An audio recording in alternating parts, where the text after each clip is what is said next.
అందరికీ నమస్కారం. ముందుగా a master key of the development is an political key. So development కు పొలిటికల్ కీ అనేది ఉపయోగం అని డాక్టర్ బిఆర్ అంబేద్కర్ కోట్ చేయడం జరిగింది. సో ఈరోజు ముఖ్యంగా తెలంగాణలో మరొక ఉద్యమం వస్తుందా చూస్తుంటే ప్రజెంట్గా వస్తుందనే దానికి ఎక్కువగా అవకాశాలు ఉన్నాయి. ఏంటి ఆ ఉద్యమం అంటే తెలంగాణలో బహుజన ఉద్యమం, బీసీ వర్గాలు, అణగారిన వర్గాలు, సో ముఖ్యంగా రాజ్యాధికారం కోసం ఈ ఉద్యమాలు చేపడుతున్నాయి. సో ముఖ్యంగా మన పక్క రాష్ట్రాలైన సౌత్లో పక్క రాష్ట్రాలైన కర్ణాటకలో బీసీ ముఖ్యమంత్రి అయ్యాడు, కేరళలో బీసీ ముఖ్యమంత్రి అయ్యాడు, సో మరి తమిళనాడులోను బీసీ ముఖ్యమంత్రి అయ్యాడు. మరి అత్యధిక జనాభా కలిగిన బీసీలు కలిగిన తెలంగాణ మరియు ఆంధ్రప్రదేశ్లో ఇప్పటి వరకు బీసీ ముఖ్యమంత్రి అనేది ఇంతవరకు కాలేదు. మరి ఎక్కడ లోపం ఉంది? సో ఆ లోపాలన్నీ గుర్తిస్తూ ప్రముఖ యాక్చువల్లీ ఈయన సార్ పేరు వచ్చేసి పరికిపండ్ల నరహరి. ఇతను ప్రజెంట్ గా IAS principal secretary in Madhya Pradesh.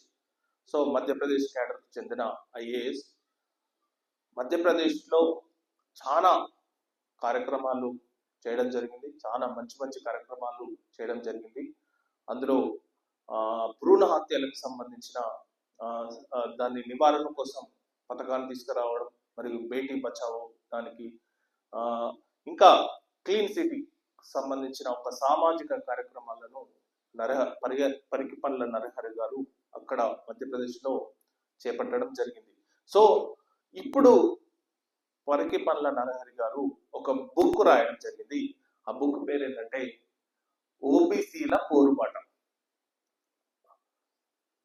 నిన్న రిలీజ్ కూడా చేయడం జరిగింది. సో ఓబీసీల పోరుబాట మరియు యువర్ బుక్ లాంచ్ ఆఫ్ ఓబీసీల పోరుబాట written by Parikipandla Narahari IAS and Prithviraj Parmar. So జనరల్గా ఏంటంటే ఐఏఎస్ రిటైర్ అయిన తర్వాత సో కాలక్షేపం కోసం ఏదో ఒక విధంగా బుక్స్ రాస్తుంటారు. కానీ నరహరి గారు మాత్రం అతని సర్వీస్ లో ఉండి కూడా ఒక రెవల్యూషనరీ బుక్, అది మామూలు బుక్ కాదు, అంటే ఒక అగ్నికణం. ఇది ఒక బుక్ చదివితే, ఈ ఓబీసీల పోరుబాట అనే బుక్ చదివితే ఒక అగ్నికణం అనమాట. అది తెలంగాణ మొత్తం వ్యాపిస్తుంది. సో వ్యాపించడానికి అతను గ్రౌండ్ ప్రిపేర్ చేసుకుంటున్నట్టు కనబడుతుంది. సో ముఖ్యంగా బీసీలు మరియు ఎన్నో సంవత్సరాల నుంచి స్వతంత్రం వచ్చి ఒక 77 సంవత్సరాలు అవుతున్న వాళ్ళు ఇంకా ఉత్పత్తి కులాల్లాగానే ఉన్నారు. రాజకీయంగా ఇంకా డెవలప్ కావాల్సిన అవసరం చాలా ఉంది. ఎందుకంటే అత్యధిక జనాభా కలిగిన బీసీలు ఇంకా పొలిటికల్ అన్టచబిలిటీ లాగానే ఉంటున్నారని చెప్పి చాలా మంది అంటుంటారు. కాకుంటే ఇక్కడ సమస్య ఏమొచ్చిందంటే, నిన్న కూడా మాట్లాడినా, అంటే చాలా మంది వచ్చింది నిన్న వ్యక్తులు, political irrespective of the political parties చాలా మంది అటెండ్ అయ్యారు. For example Mahesh Goud, Etela Rajender, so ఇట్లాంటి వాళ్ళు ఇర్రెస్పెక్టివ్ ఆఫ్ ద పార్టీస్ చాలా మంది అటెండ్ అయ్యారు. మేజర్ గా ఉన్నదాన్ని వాళ్ళు చెప్తున్నది ఏంటంటే, నిన్న మాట్లాడిన వాళ్ళ వ్యక్తులందరూ చెప్తున్నది ఏంటంటే, బీసీగా యూనిటీగా ఉంటేనే ఏదైనా రాజ్యాధికారం సాధ్యమవుతుంది, లేకపోతే కులాల వారిగా విడిపోతే ఈ బీసీలు యునైట్ కాకపోయి కులాల వారిగా విడిపోతే రాజ్యాధికారం అనేది సాధ్యం కాదు అని చెప్పి నిన్న చాలా మంది అనడం జరిగింది. ఫర్ ఎగ్జాంపుల్ ఎట్లా అంటే, ఒక క్యాస్ట్ ఉంటే, సపోజ్ యాదవ్స్ ఉంటే గౌడ్స్ అయ్యారు, సో గౌడ్స్ నిలబడితే యాదవ్స్ అయ్యారు. సో ఇట్లాంటి క్యాస్ట్ యూనిటీ అనేది బీసీలలో లేదు. సో ఆ బీసీల క్యాస్ట్ యూనిటీ కోసం ప్రయత్నిస్తే ఖచ్చితంగా తెలంగాణలో బీసీ ముఖ్యమంత్రి ఎప్పటికో అప్పటికో అవుతాడని చెప్పి చాలా మంది నిన్న అనడం జరిగింది. సో మహేష్ గౌడ్ మాత్రం పిసిసి చీఫ్ అయింది.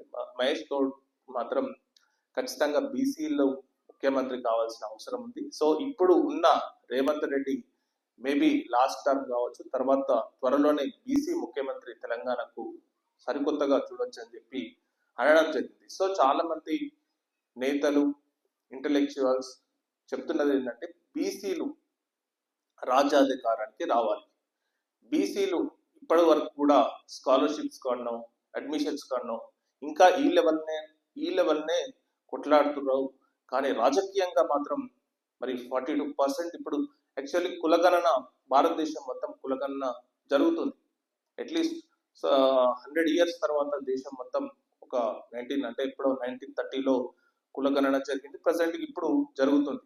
సో అది చాలా ఇంపార్టెంట్. తర్వాత ఇప్పుడు తెలంగాణ రాష్ట్రంలో కూడా 42% కులగణన బీసీలు అంటే 42% బీసీలు ఉన్నట్టు తేల్చింది. సో మరి ఈ రకంగా అంటే అత్యధిక జనాభా కలిగి ఉండి కూడా కొన్ని కులాలు ఇప్పటికీ అసెంబ్లీని చూడలేదు, పార్లమెంట్ చూడలేదు. సో ఈ వర్గాలు ఏదైతే రాజకీయంగా అన్టచబిలిటీ వర్గాలు ఉన్నాయో ఆ వర్గాలను పైకి తీసుకురావాలని చెప్పి చాలా మంది ప్రయత్నిస్తున్నారు. సో ప్రజెంట్ గా నరహరి గారు మాత్రం ఐఏఎస్ గా ఉండి ప్రజెంట్ గా మరి ప్రయత్నించడం అనేది చాలా గొప్ప విషయం అని చెప్పాలి. సో ఈ విషయమై మనం ఒకసారి నరహరి గారికి ఫోన్ చేసి మాట్లాడదాం.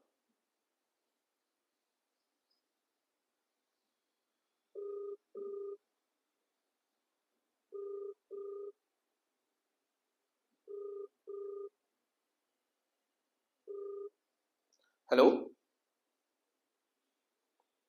ప్రోగ్రామ్ లో ఉన్నాను, ఒక అరగంటలో ఫ్రీ అయ్యి నేనే కాల్ చేస్తాను. ఓకే సార్, మీరు వీడియో చేస్తారు.